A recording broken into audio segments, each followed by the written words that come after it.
कैसे हो आप सब? तो आज हम लोग क्लास 10 का मैथ पढ़ेंगे, चैप्टर 5.1। ठीक है, तो 2 नंबर से हम लोग सवाल शुरू करते हैं, क्योंकि 1 नंबर नहीं पढ़ाएंगे, क्योंकि वो जो है ना कुछ पूछने ढंग का भी नहीं है, वो इस हिसाब का कोई आज तक एग्जाम आया ही नहीं है। ठीक ना, और इस तरह का है कि कोई पता नहीं। ठीक, वो सिलेबस से समझे बाहर है। तो हम लोग 2 नंबर से पढ़ेंगे, जो एग्जाम में आता हुआ हो, और एग्जाम का डेट पूरा नजदीक आ गया है, तो जल्दी जल्दी जो जो एग्जाम में पूछने वाला है तो वही सब पढ़ते हैं। उतना ज्ञान के लिए नहीं पढ़ेंगे, सिर्फ पास होने के लिए पढ़ेंगे। एग्जाम के लिए, ज्ञान के लिए पढ़ने के लिए लाइव सब्सक्राइब करिए चैनल को, और शुरू से अंत तक क्लास करिए तब। तो अभी सिर्फ पास होने के लिए जो जो एग्जाम में आएगा वही सब चीज पढ़ा रहे हैं, जुड़िए। ठीक, तो दी हुई एपी के प्रथम 4 पद लिखिए। बोलता है ये जो एपी दिया हुआ है इसका 4 पद लिखना है, जबकि प्रथम पद ए और सार्वंतर डी निम्नलिखित है। ये जो ए है दिया है और ये डी दिया है, ठीक है, 2 पद है, ये दिया दोनों, तो इसका 4 पद निकालना है। इसका 4 पद क्या करना है? निकालना है। तो वो 4 पद कैसे निकालेंगे तो ये समझिए, हम समझाते हैं तुरंत। तो देखिए, पहला पद A1 लिखते हैं। क्या लिखते हैं? A1। दूसरा पद होता है A2, तीसरा पद होता है A3, और चौथा पद होता है A4। हमको यही 4 गो पद निकालना है। यही 4 गो पद क्या करना है? निकालना है। तो A1 का फॉर्मूला होता है A। क्या होता है? ए। तो A1 को हम लिख सकते हैं ए। क्या लिख सकते हैं? ए। और ए जो है वो हिसाब में पहले से दे दिया, कितना? 10। तो एक आंसर ये 10 हो गया। अब बोला A2। A2 को हम लोग लिख सकते हैं A plus D. A plus D, या ए का मान है 10 और प्लस डी का मान है 10। तो 10 10 कितना हो जाएगा? 20। दूसरा आंसर ये हो गया। हमको निकालना A3। A3 का फॉर्मूला आता है A2 plus D. A2 plus D, इसको ऐसे लिख सकते हैं। A2 का कितना मान आया हम लोग का? 20 आया, 20 लिख दिए। प्लस डी का मान है 10, 10 लिख दिए। अब 20 और 10 जोड़ेंगे कितना हो जाएगा? 30। एक ये आंसर हो जाएगा।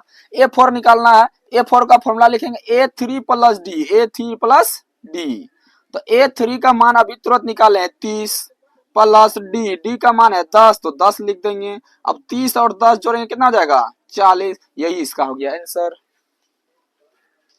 रुको, डी दिया है 0, हमको निकलना 4 गो पद।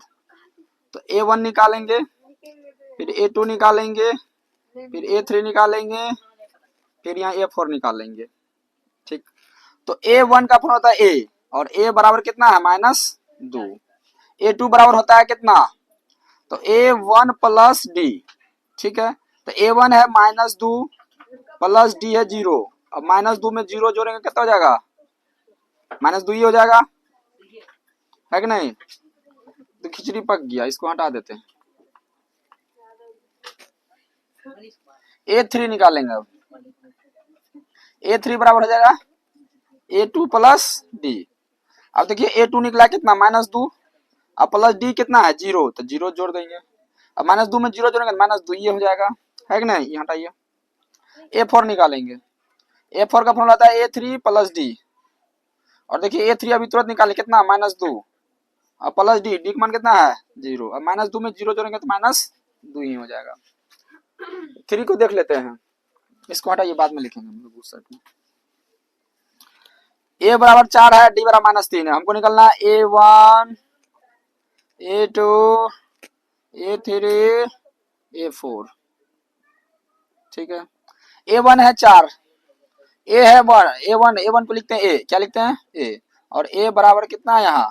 4। A2 जो होता है फॉर्मूला क्या लिखेंगे? A1 plus D. A1 plus D, तो A1 का मान 4 है, यही निकला है, प्लस डी, डी का मान है -3। और इसको सोल्यूशन करेंगे तो 4 प्लस -3, 4 में 3 गया, कितना बचेगा? 1। ठीक है, अब A3 निकालना है। A3 फॉर्मूला क्या होता है? A2 plus D. अब A2 है कितना? 1, अब प्लस डी कितना है? -3। अब इसको अगर सोल्यूशन करेंगे तो 1 प्लस -3, अब 1 में 3 गया, कितना बचेगा? -2। A4 को इधर बना लेते हैं।